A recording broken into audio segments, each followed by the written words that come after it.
नमस्कार, स्वागत आहे तुमचं आम्ही सातारकर किचनमध्ये. बाहेर कोसळणारा पाऊस आणि त्याबरोबर वडापाव, छान असं कॉम्बिनेशन कोणाला खायला आवडत नाही.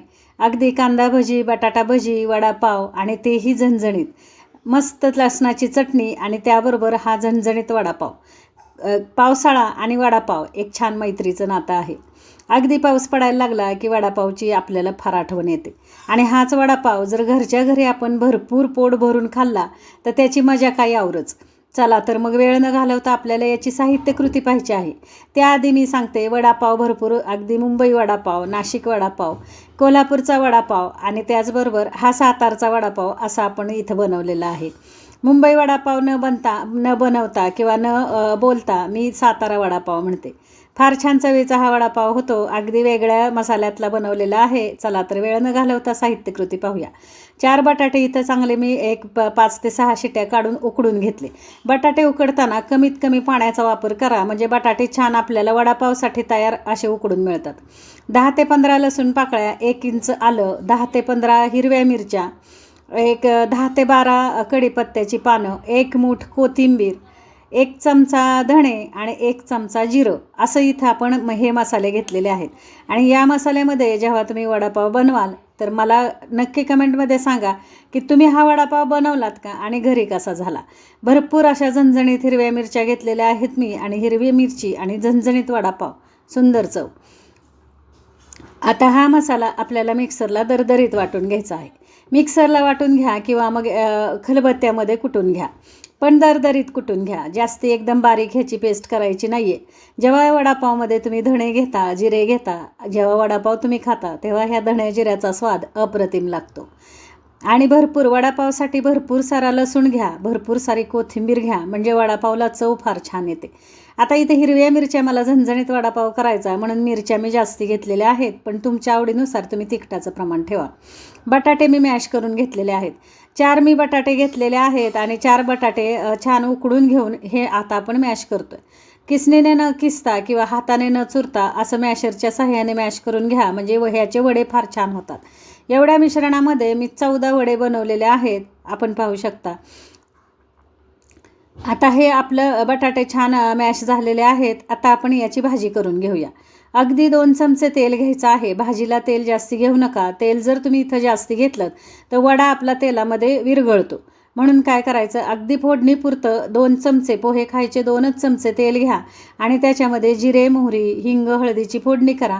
आणि जो आपण मसाला मिक्सरला हिरवा वाटून घेतलेला आहे तो मसाला अगदी 2 मिनटासाठी परतून घ्यायचा. जास्ती परतू नका, अगदी कच्चा वास थोडासा जाईपर्यंत परतून घ्यायचा. मॅश केलेले बटाटे याच्यामध्ये घ्या आणि 1-2 मिनटासाठी हेही मिश्रण छान परतून घ्या. गॅस बंद करायचा आणि गॅस बंद करून हे एकसारखं मसाला आणि हे बटाटा याचं मिश्रण आपल्याला मिक्स करून घ्यायचं आहे. चवीनुसार याच्यामध्ये मीठ घ्यायचं. बघा, मिठाचं प्रमाण आपण पिठामध्ये मीठ घालणार आहोत, त्याच्यामुळे मिठाचं प्रमाण इथं तुमच्या आवडीनुसार ठेवा. चवीनुसार मी इथं 1 चमचा मीठ घेतलेला आहे आणि छान असं हे सगळं एकसारखं मिक्स करून मी एका प्लेटमध्ये काढून घेते. थंड होण्यासाठी आपण एका साईडला एका प्लेटमध्ये काढून घेऊया. अर्ध्या लिंबाचा रस पिळा आणि अर्ध लिंबू जेव्हा तुम्ही याच्यामध्ये रस पिळाल, मी 4 बटाट्याचं मिश्रण घेतलेलं आहे. इथं मी 4 बटाटे घेऊन वडे बनवत आहे, त्याच्यामुळे प्रमाणही मी तेवढंच घेतलेलं आहे. अर्ध्या लिंबाचा रस पिळून आता हे आपल्याला थंड करण्यासाठी ठेवायचं आहे. मिश्रण थंड झालं की याचे आपण गोळे बनवून घेऊया. जास्ती मोठा नाही आणि जास्ती छोटा नाही, मिडियम साईजचे असे आपल्याला गोळे करून घ्यायचे.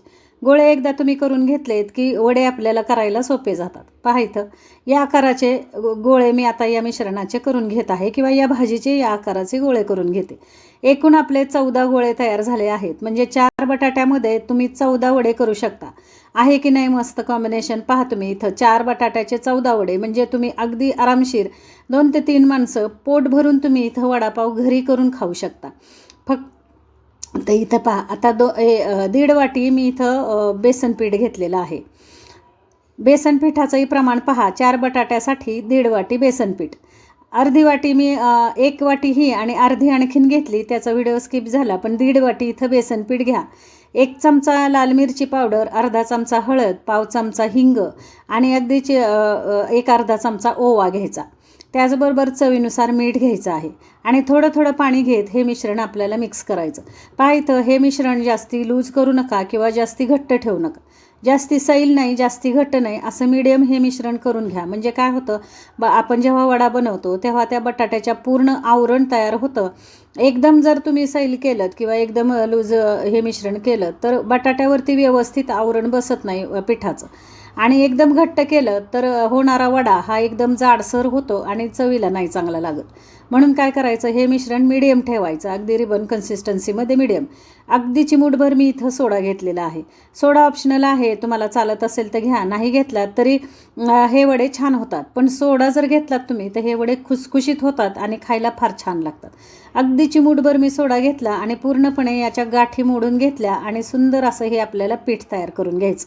तेल मी तापत ठेवलेलं आहे आणि तेलही छान आपलं कडकडीत गरम झालेलं आहे. पहा इथं थोडंसं पीठ टाकून आपण पाहूया. हे पीठ टाकलं आणि पटकन ते पीठ वरती आलं की समजायचं आपलं तेल छान तापलेलं आहे, छान गरम झाले. आता हे गोळे आपण वड्याचे जे केलेले आहेत हे आपल्याला पिठाच्या जे बेसन पीठ केलं त्याच्या मिश्रणामध्ये आता आपण बुडवून घेऊया.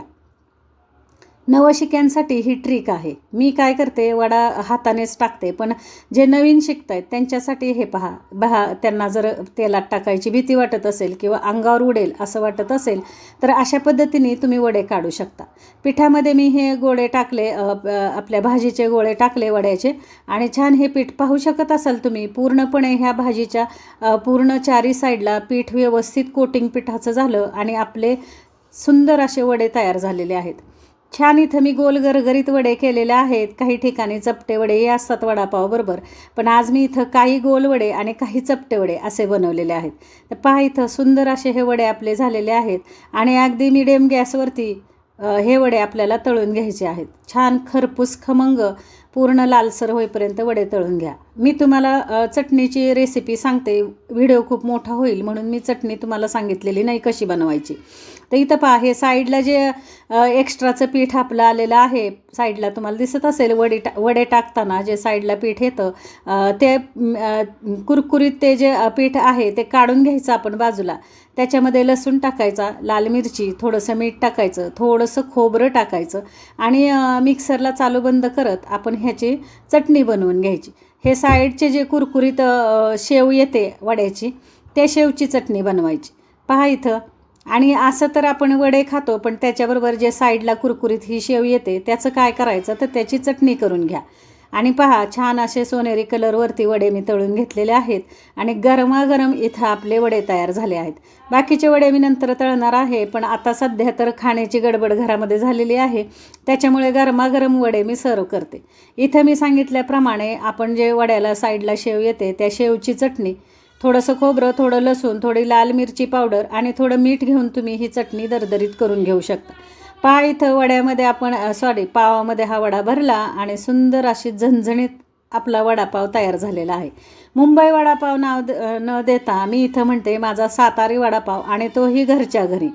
छान चवीचा हा वडापाव झालेला आहे. करून पहा, खाऊन पहा. रेसिपी जर तुम्हाला आवडली तर चॅनेल लाईक, शेअर, सबस्क्राईब करा. आमचा सातारचा वडापाव तुम्हाला कसा वाटला तेही कमेंटमध्ये सांगा. धन्यवाद मंडळी.